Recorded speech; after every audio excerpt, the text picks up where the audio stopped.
Now, the brutal civil war that started in Yemen in 2014 has resulted in nearly about 1.2 million people getting internally displaced.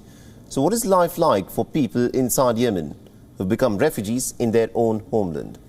Our next report gets you all the details. This is the Al Rumaila refugee camp at the Marib district in northern Yemen.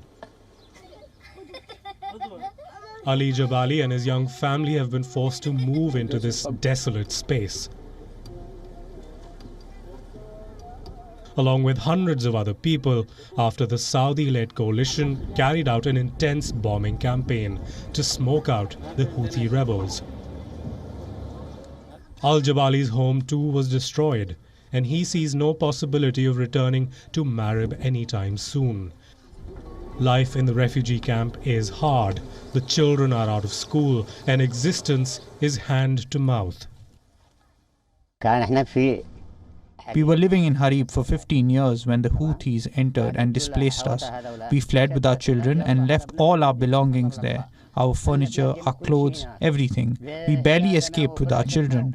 When we arrived here, we found the conditions very bad. This is humiliating.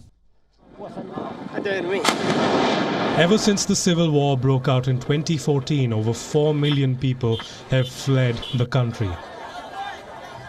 A crippling blockade imposed by Saudi Arabia and its allies has pushed millions to the brink of starvation.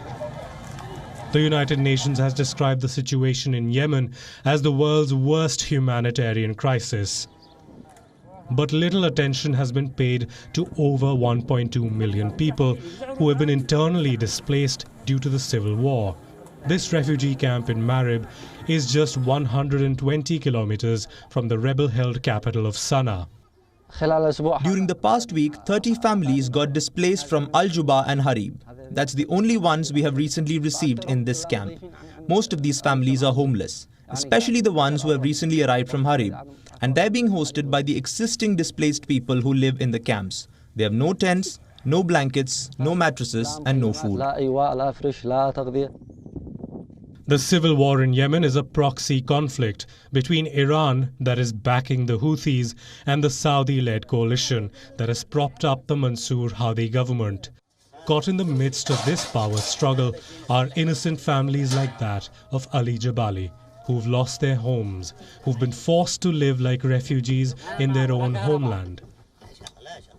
Bureau Report, WION World is One.